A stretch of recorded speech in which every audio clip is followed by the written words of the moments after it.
సంతోషంగా లేని రోజు హల్లెలూయా చెప్పండి గట్టిగా. హల్లెలూయా. తినట్లేదు.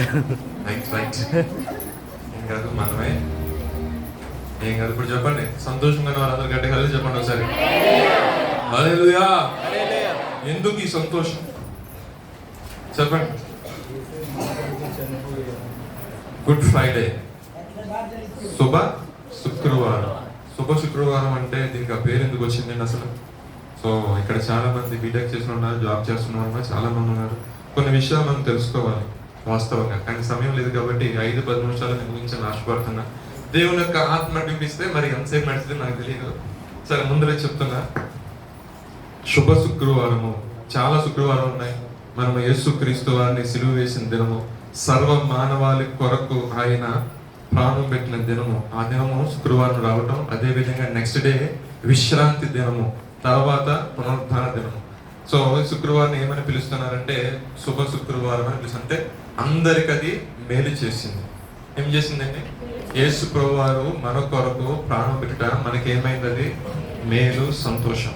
పరిశుద్ధ గ్రంథంలోని కొన్ని మాటలు చూద్దామండి. నాకంటే ముందుగా వర్తమానం ఇచ్చినటువంటి సహోదరి, అదేవిధంగా అన్నగారు, అదేవిధంగా బ్రదర్, వారందరికీ కూడా ప్రభువైన యేసుక్రీస్తు వారి నామములో వందనాలు. జగన్నాయ్ గారికి కూడా ప్రత్యేకమైన వందనాలు. సరే, ఏదేమైనప్పటికీ మొదటి నుండి మరి ఒకసారి ఆ మాటలు చూద్దాము. మొదటి మాట మనం చూసినట్లయితే, తండ్రి వీరేమి చేయించున్నారో వీరు ఎరుగురు కనుక వీరిని క్షమించు. మన యొక్క జీవితంలో అనేక రకమైన పొరపాట్లు జరుగుతూ ఉంటాయి. కానీ యేసు ప్రభు గారు ఒకే ఒక మాట అన్నారంటే, వీళ్ళు తెలుసో తెలియక ఏదైనా దోషం చేస్తున్నట్లయితే దయతో వీరిని క్షమించు ప్రభు. ఆ దినాల్లో ఎప్పుడైతే ఆ జనాంగం మొత్తం కూడా, అంటే యేసు ప్రభు గారిని సిలువ వేయడానికి ముందు వారము హోసన్నా చేయమని ఆయన్ని మహింపరిచారు. దాంట్లో ఉన్న ఒక బ్యాచ్ వచ్చేసి ఏమన్నారంటే, ఈయన్ని సిలువ వేయండి. అంటే వీళ్ళు ఏం చేస్తున్నారో వీళ్ళకి తెలియట్లేదు. ఎన్ని సూచక్రియలు చేసినా, ఎన్ని అద్భుతాలు చేసినా వీరి యొక్క హృదయము గ్రహించలేకపోయింది. కాబట్టి ప్రభా దయతో వీరిని క్షమించండి అన్న ఒక మాట అక్కడ ఆయన చెప్పడం జరిగింది. రెండవ మాట కింద చెప్పండి, విన్నారు కదా? ఎవరన్నారు ఆ మాట? యేసు ప్రభు గారు అన్నారా? యేసు ప్రభు గారు అన్నారా? యేసు ప్రభు గారు అన్నారా? నేను జస్ట్ మిమ్మల్ని చెక్ చేస్తాను, మీరు వేరే అనుకోకండి. ఎందుకంటే 2 అయింది కాబట్టి మీరు కడుపులు కాలుతా ఉంటాయి, కొంచెం మిమ్మల్ని కన్ఫ్యూజ్ చేయాలని యేసు ప్రభు గారు అన్నారు. ఎవరితో అన్నారు ఆ మాట? దొంగతో అన్నారు. దొంగతో ఎందుకన్నారు ఆ మాట? ఆ దొంగ ఒకసారి ఏం చేశారు? సిలువ ఉన్నప్పుడు ప్రభు వారిని అడిగిన సందర్భం, అయ్యా నీవు నీ రాజ్యంతో వచ్చినప్పుడు ఏమన్నారు? నీవు నీ రాజ్యంతో వచ్చినప్పుడు నన్ను జ్ఞాపకం చేసు. అక్కడే పశ్చాత్తాపం నొందాను. అప్పుడు ప్రభు అన్న మాట ఏంటంటే, నిశ్చయముగా నువ్వు నేను నాతో కూడా పరదేశంలో ఉంటావు. అంటే దేవుడిచ్చిన సమయంలో ఇప్పుడు ఈ సమయం మనకి ఇచ్చాడు. ఈ సమయంలో నువ్వు దేవుడి నువ్వు పశ్చాత్తాపడి నువ్వు ప్రార్థన చేస్తే నీ యొక్క దోషాలన్నింటిని కూడా వెంటనే ఆయన తొలగించి వేస్తారు. అంత మాత్రమే కాకుండా ఆ పాపాల యొక్క దోషాలు ఏం చేస్తారంటే ఆయన వీపు వెనక తట్టిన వేసుకున్నట్టు అన్నింటినీ ఆయన జ్ఞాపకం చేసుకోవడం. ఆ విషయం మనం గమనించారు. 3వ మాట కింద చూసిన దైవజనం చెప్పిన మాట, ఇదిగో నీ తల్లి, ఇదిగో కుమారుడు. ఆ సందర్భం యాక్చువల్ గా బిఫోర్ కోవిడ్ కు ముందు ఇదే గుడ్ ఫ్రైడే జరిగినప్పుడు నేను చెప్పిన సందర్భం అనమాట. దైవజనం చెప్తున్నప్పుడు నేను రీకలెక్ట్ చేసుకున్న సబ్జెక్ట్. నిజంగానే దేవుడు ఎంతగానో కృప చూపించి మరొకసారి మళ్ళీ మీకు వాక్య పరిచయం చేయడానికి దేవుడు అవకాశం ఇచ్చాడు. నిజంగానే యేసు ప్రభువు వారు సశరీరంగా ఉన్న దినాలలో ఆయన రేపటి దినము, అంటే ఈ రోజు ఈవినింగ్ ఆయన ఉన్నాడు ఇక్కడ భూమి మీద. సో తల్లి యొక్క బాధ్యత, ఎందుకంటే ఫస్ట్ మనం చిన్నప్పుడు అంటూ ఉంటాం, మాతృదేవోభవ, పితృదేవోభవ, ఆచార్య దేవోభవ. చూడండి, ఇక్కడ విషయం వచ్చేసరికి ఫస్ట్ ప్రిఫరెన్స్ ఎక్కడ ఇచ్చాడు? తల్లికి. యేసు ప్రభు గారు కూడా తాను వెళ్ళిపోతున్నాడు కాబట్టి తాను కన్న తల్లి ఒంటరిగా ఉంటూ ఆయనకి ఇస్తున్న ఒక బాధ్యత ఆయన ఏం చేశాడంటే తీసుకొని ఏం చేశాడు? తన ప్రియమైన శిష్యులటువంటి యోహాను గారికి ఆ బాధ్యతను అప్పగించినప్పుడు ఆయన ఆ దినాన్ని వెంటనే ఆమెను చేర్చుకున్నారు. ప్రభు వారు అందరూ ఆయన వచ్చిన ప్రణాళిక, ఆయన యొక్క దేవుని యొక్క చిత్తము చేయడానికి ఏ రకంగా భూమికి వచ్చాడో దేవుని చిత్తము చేస్తున్న అదే విధంగా తన కన్న తల్లి విషయంలో కూడా ఆయన న్యాయంగా ప్రవర్తించి ఈ విషయాలన్నీ కూడా మనం ధ్యానించాం. మరొకసారి మీకు రీకలెక్ట్ చేయడం చెప్తాను. ఎందుకంటే నెక్స్ట్ ఎవరైతే తీసుకోబోతున్నారో వాళ్ళు కూడా నా పాయింట్ కూడా రీకలెక్ట్ చేస్తారు, ఎందుకంటే మీకు జ్ఞాపకం ఉండటం కోసం. దేవునికి స్తోత్రం. ఈ యొక్క 4వ మాట మనం చూద్దామండి. చదవండి, మత్తయి సువార్త 27వ అధ్యాయము 46వ వాక్యం. 45 నుంచి చదువుతున్నారు సహోదరుడు, చదవండి. ఇంచుమించు 3 గంటలప్పుడు యేసు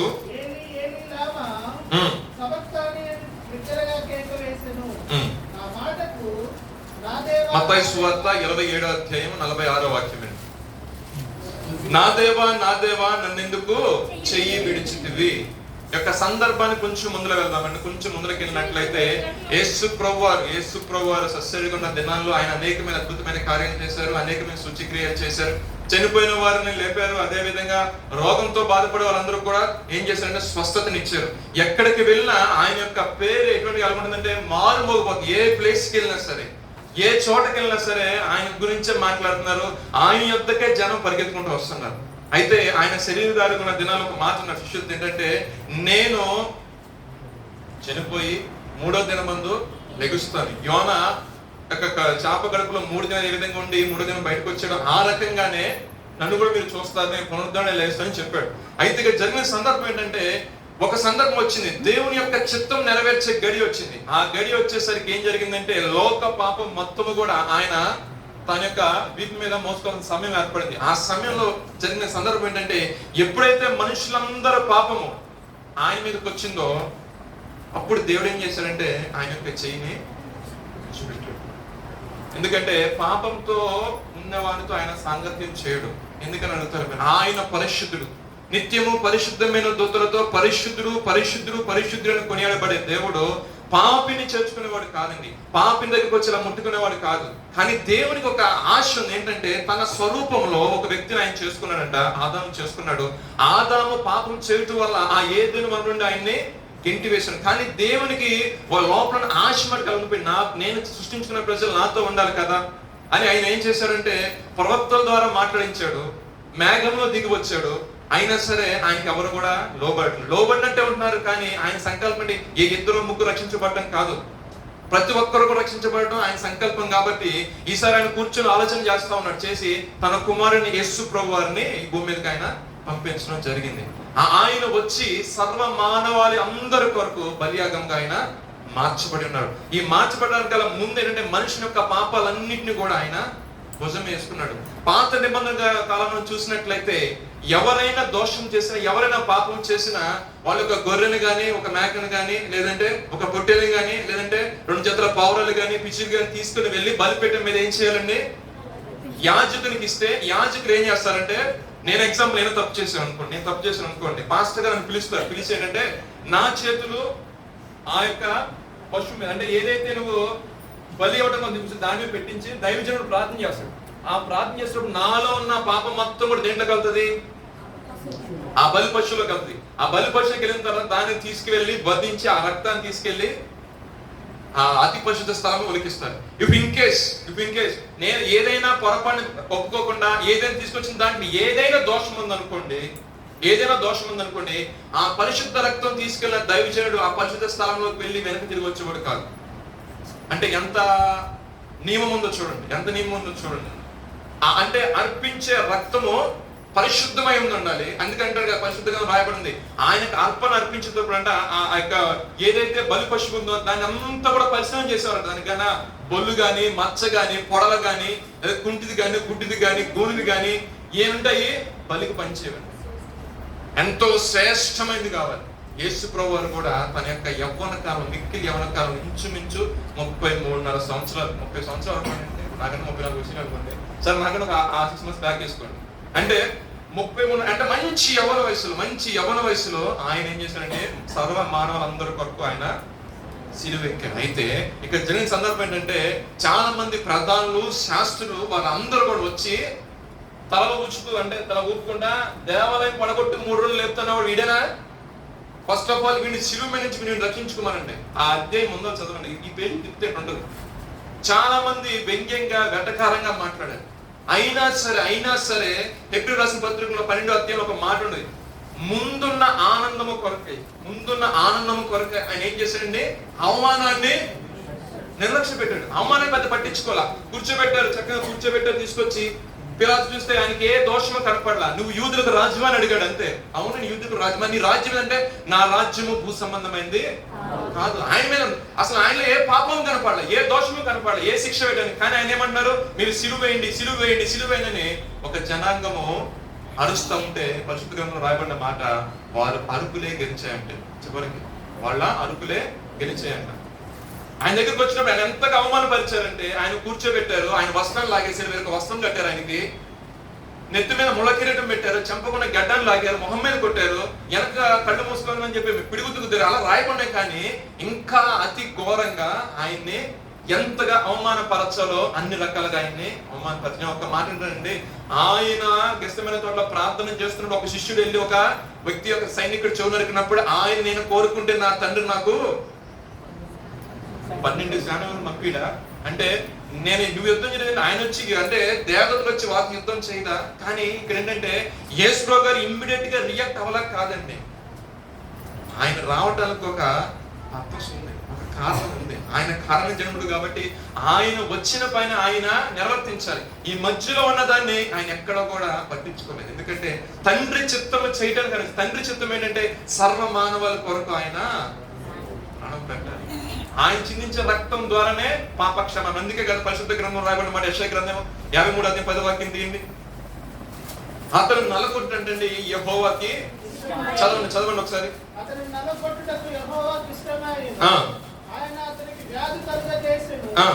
అతడు తనకు తానే అపరాధ పరిహారార్థం చేయగా అతని సంతానము చూచును. అతడు దీర్ఘాయుష్మంతుడగును. యెహోవా ఉద్దేశము అతని వలన సఫలమగును. చాలండి, అర్థమైందా? యెహోవా ఉద్దేశము, యెహోవా ఉద్దేశం అంటే తండ్రి అయిన దేవుని యొక్క ఉద్దేశము ఇప్పుడు ఎవరి ద్వారా సఫలీకృతం అవుతుంది? ఆయన యొక్క ఉద్దేశం ఏంటి? తప్పుపోయిన కుమారుడు ఏ విధంగా ఆస్తి పట్టుకొని బయటకు పోయాడో, పోతే పోయాడు అనుకోలే, ఏదో ఒక రోజు తిరిగి వస్తాడని ఎదురు చూశాడు. అదే విధంగా మనము ఆ యొక్క ఏదైనా తోట నుంచి బయటపడిపోయిన తర్వాత తిరిగి ఆయన దగ్గరికి వెళ్ళడానికి, ఆ మహిమలో చేర్చుకోవడానికి ఆయన అనేక రకాల ప్రయత్నం చేసిన, ఎక్కడ కూడా సక్సెస్ అవ్వలేదు. ప్రవక్తల ద్వారా చెప్పించారు, సేవకుల ద్వారా చెప్పించారు, వింటున్నారు, అది కొద్ది మట్టికి వెళ్తుంది. కానీ ఆయన ఉద్దేశం ఏంటంటే సర్వమానవాళి, ఒక ప్రాంతమో ఒక జాతో ఒక కొంతమందే కాదు, ఇశ్రాయేలు మాత్రమే కాదు. అందుకే అంటాడు కదా, యెహోవాకు నేను సర్వ శరీరులకు దేవుణ్ణి. ఎవరికండి? సర్వ శరీరులు, ప్రతి ఒక్కరికి ఆయన సర్వ శరీరులకు దేవుడైనాడు. కాబట్టి ఆయన సంకల్పం ఏంటంటే ఆ నిత్య మహిమలో మనము కూడా ఉండాలని ఒక ఆశ ఆయనకి. తప్పుపైన కుమారుడు వెళ్ళిపోయాడు, నా ఇష్టానుసారం తిరిగాడు, మొత్తం పోగొట్టుకున్నాడు. కానీ తండ్రి ఎప్పుడు కూడా ఎదురు చూస్తూ ఉండేవాడు. తండ్రి ఎప్పుడు కూడా ఏదో ఒక రోజు నా కొడుకు తిరిగి రాకుండా ఉంటాడా అని. కానీ తిరిగి వచ్చాడు ఒక దినాన్ని. కానీ తండ్రి అంత సంతోషించుంటాడండి తప్పు తెలిసిందికి వచ్చినప్పుడు. అదే విధంగా యోబు ఒక మాట అంటాడు, వేలాది దూతలలో ఒక్కడు మధ్యవర్తిగా ఉండిన ఎడల నాకు ఎంత లాభమో. ఎందుకంటే నేను చేసిన పాపం మీద నాకు తెలియజేస్తాడు, నీ ఎదుటి నేను విధంగా ఇబ్బంది పడుకోకుండా నాకు సహాయం చేస్తాడని యోబు భక్తుడు అన్నప్పుడు, ఆ వేలాది దూతల్లో మధ్యవర్తిగా వచ్చిన వ్యక్తి ఎవరండి?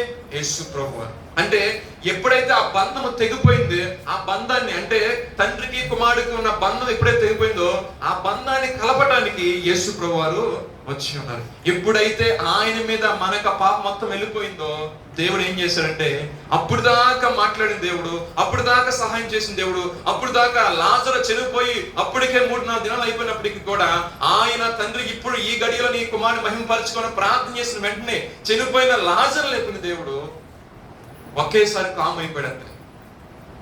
తండ్రి అనేది ఒకేసారి కామ్ అయిపోయాడు కుమారుడు విషయం. ఎందుకంటే ఆయన మీద అప్పుడు దాకా పరిశుద్ధం ఉన్న కుమారుడు మనుషుల పాపాలన్నీ కూడా ఆయన మీద వెళ్ళిపోయేసరికి ఎలాగైపోయాడండి? పాపిగా మర్చిపోయాడు.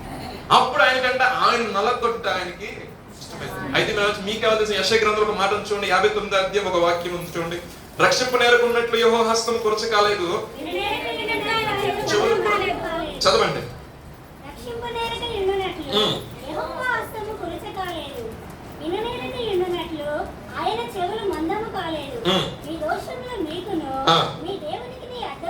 చాలు. ఇప్పుడు ఏమైంది?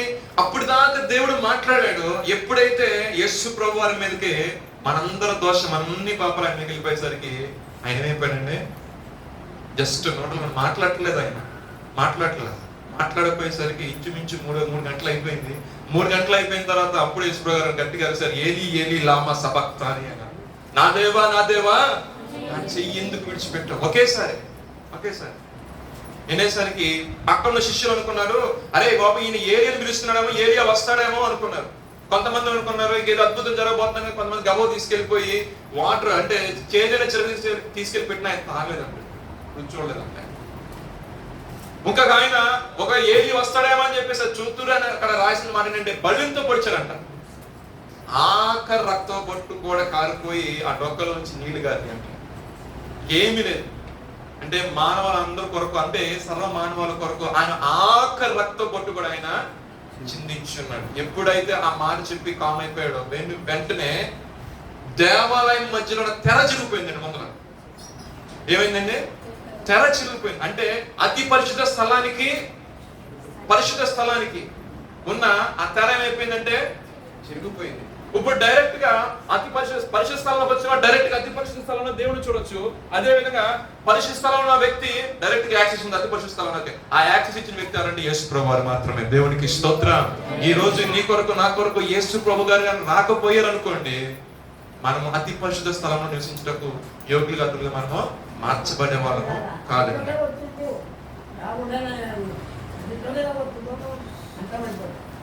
హెబ్రీయులకు రాసిన పత్రిక 5వ అధ్యాయం 7వ వాక్యం చదవండి. నాకు ఒక చిన్న డౌట్ వచ్చింది ఇందాక.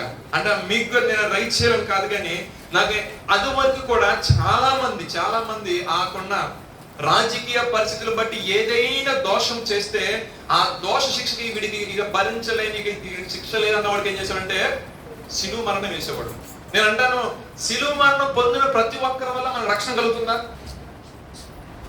నాకు వచ్చింది నాకు అన్న వాక్యం చెప్పేటప్పుడు నాకు ఆ పాయింట్స్ తగ్గింది. ఇక్కడ 2 దొంగలు ఉన్నారు, 2 దొంగలు కూడా శిలువ మరణం పొందారు, కానీ 2 దొంగల వల్ల మన రక్షణ వచ్చిందా? మరి యేసు ప్రభువు వల్ల ఎందుకు వచ్చింది? ఆయన పరిశుద్ధుడు కదా, కానీ ఆయన పరిశుద్ధుడు. కానీ హెబ్రీయులకు రాసిన పత్రిక నిర్వచనం చూడండి ఒకసారి.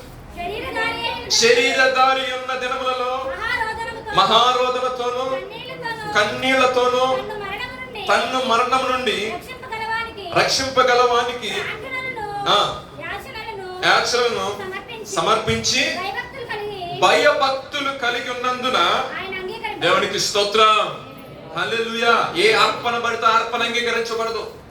శిలువ మీద ఎక్కిన ప్రతి ఒక్కడు కూడా రక్షణ ఇవ్వలేడు. కానీ యేసు ప్రభువు తన శరీరధారిగా ఉన్న దినాల్లో ఎలాగంటే కన్నీళ్లతోనూ వేదనతోనూ మహారోదనతోనూ ఆయన ఏం చేశాడండి? పరిశుద్ధ జీవితం జీవిస్తూ భయభక్తులు కలిగి దేవుడికి తను అప్పగించుకున్నప్పుడు ఆ యొక్క అప్పగింపు అంగీకరించబడింది అంటే.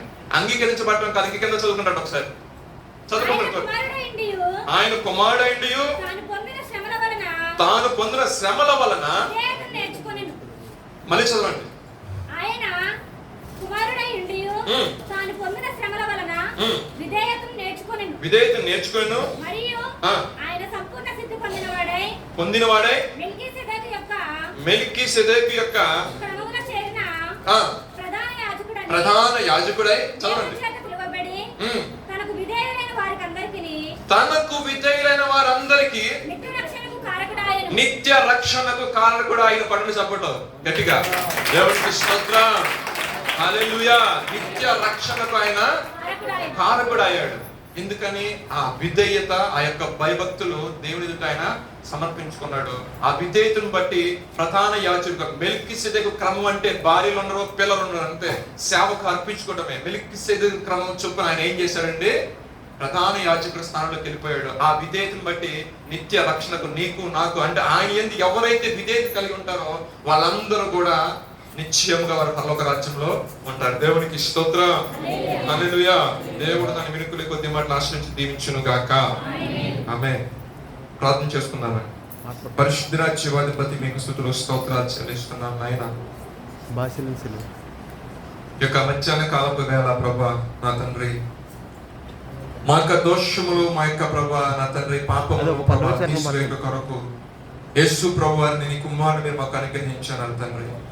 ఆయన ప్రభా కల్వరి శిలువలో ప్రభా ఆఖరి రక్త బొట్టు వరకు కూడా అయా మా కొరకు చిందించి మా దోషము మా అతిక్రమములను తీసివేసి అయా శరీరధారి అయిన జన్మలో అయా నా తండ్రి లోక సంబంధమైన విషయాలకి ప్రాముఖ్యత ఇవ్వకుండా అయా నా తండ్రి ఆయన అంగీకరించబడేలాగున నా తండ్రి అయా నా తండ్రి మహారోదనతోనూ కన్నీళ్లతోనూ అయా తన మరణమును రక్షింపగలవానికి ప్రభా ప్రార్థనల యాచన సమర్పించి భయభక్తులు కలిగి ఉన్నందున ప్రభా అయా నీకు అంగీకారంగా ప్రభా మార్చబడిన తండ్రి ఆ యొక్క అర్పణ ద్వారా ప్రభా ఈ దినాన్ని మాకు ప్రభా నిత్య రక్షణ మాకు కలిగి ఉంది ప్రభా ఈ రకంగా ప్రభా ఈ శుభ శుక్రవారం ప్రభా నా తండ్రి నీ కుమారుని యేసుక్రీస్తు వారిని ప్రభా మేము ధ్యానించుకోవడానికి అయ్యా మీరు మాకు అనుగ్రహించిన సమయాన్ని బట్టి నీకు స్తోత్రాలు చెల్లిస్తున్నాం నాయన. మా దోషం అధికులను మీరు తీసివేసి పరిశుద్ధపరిచి పవిత్రపరిచి ప్రభా నిత్య రాజ్యములకు మమ్మల్ని మీరు వారసులుగా మీరు మార్చిన విధానం బట్టి నీకు స్తోత్రాలు చెల్లిస్తున్నాం నాయన. అయ్యా నాకంటే ముందు ప్రభా వర్తమానం ఇచ్చినట్టు ప్రభా అయ్యా అతని ప్రియ కుమార్తెని ప్రభా అక్కగారిని మీరు దీవించండి ప్రభా అదేవిధంగా సహోదరు ప్రభా అతని స్థితిని మీరు దీవించండి అదే స్థానిక దైవజన ఫిలిప్ గారిని మీరు దీవించండి ఆశీర్వదించండి ప్రభా అయ్యా నిలబెట్టుకొని మాటలు ప్రభా నా ద్వారా మీరు మాట్లాడుకొని నీకు స్తోత్రాలు చెల్లిస్తున్నాం నాయన. మన ముఖ్యంగా ప్రత్యేకమైన సమయంలో ప్రభా ఇంకా కొన్ని మాటలు ప్రాముఖ్యమైన మాటలు నేను ధ్యానించబోచుండగా నీ పరిశుద్ధాత్మ సహాయమును ప్రభా ప్రతి ఒక్కరికి వెనువెంటనే కలుగు చేస్తూ రమ్మని సంఘాన్ని బలపరచమని సంఘాన్ని ఆశ్రయించమని సంఘమును మేలుతో ప్రభా నింపి నిత్య రక్షణ కారణముగా ప్రభా బిడ్డల మీద మారుస్తూ రమ్మని యేసు నామములో అడుగుచున్నాము తండ్రి. ఆమేన్. ప్రభా